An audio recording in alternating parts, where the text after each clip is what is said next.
Hello everyone, আশা করি সবাই খুব ভালো আছেন। আমিও খুব ভালো আছি। তো রাজরাপ্পা টেম্পল ব্লগের এটা থার্ড পার্ট।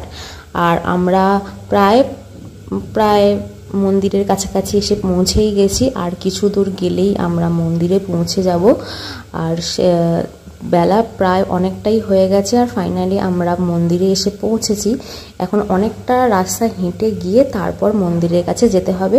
সামনে রাজাদা তার মাকে ধরে ধরে নিয়ে যাচ্ছে, আর এদিকে মাম্পি বৌদি আর দিদি আর আমি ভিডিওটা করছি। যেহেতু রাস্তাটা অনেকটা ঢালু, সেই জন্যই ধরে ধরে নিয়ে যাওয়া। আর দুই দিকে মন্দিরের সামগ্রী, জিনিসপত্রর দোকান, প্রসাদ এইসবের দোকান।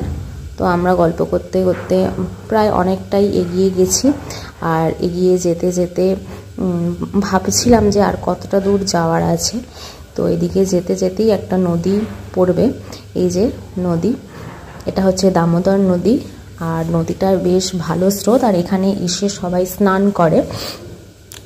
জলটা বেশ ঠান্ডা। আর এই নদীটার থেকে একটুখানি গিয়ে আগে একটা ঝর্ণাও আছে, সেটা আমি পরে দেখাবো। তো ভেবেছিলাম নদীটা পেরিয়েই হয়তো মন্দিরটা পড়বে, কিন্তু তা নয়, নদীটা পেরিয়েও আরও অনেকটা এগিয়ে যেতে হয়েছিল। আর এই দিকে দেখছিলাম যে দুদিকে যে সমস্ত দোকান ছিল, বেশিরভাগ দোকানে লাল হলুদ, এই ধরনের লাল হলুদ চুড়ি, অন্য কোনো কালার বিশেষত নেই, শুধুমাত্র লাল হলুদ চুড়িতে ভরা। এগুলো দেখতে দেখতেই চলে গেলাম মন্দিরের সামনে। আর গিয়ে তো অবাক, কেননা প্রচুর বড় লাইন। আর এই লাইন ক্লিয়ার হতে আশেপাশ থেকে জানতে পারলাম যে প্রায় 3-4 ঘন্টা সময় লেগে যাবে।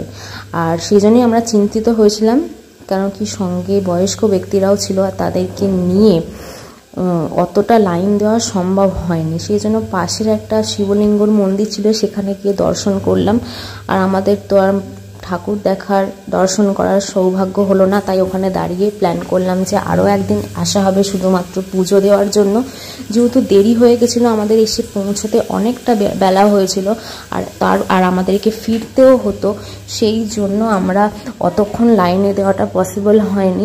প্রায় 3-4 ঘন্টা সময় লেগে যেত আমাদের দাঁড়াতে গেলে। আর সেই কারণেই আমরা আর লাইনে দাঁড়াইনি। এদিকে সাইডের ভিউগুলো দেখতে চলে এসেছিলাম। দূরে ওই যে দূরে ঝর্ণা দেখা যাচ্ছে, আর এই নদীর পাশে উঁচু নিচু পাহাড়ের মতন, এগুলোকে আরও সুন্দর দেখতে লাগছে। ঝর্ণাটাকে সামনে থেকে দেখতে পারা যায়নি, সামনে থেকে দেখতে গেলে আমাদের বোটে করে যেতে হতো, কিন্তু আমরা বোটে করে যাইনি, যেহেতু আমাদের একটু ভয়ই লাগছিল।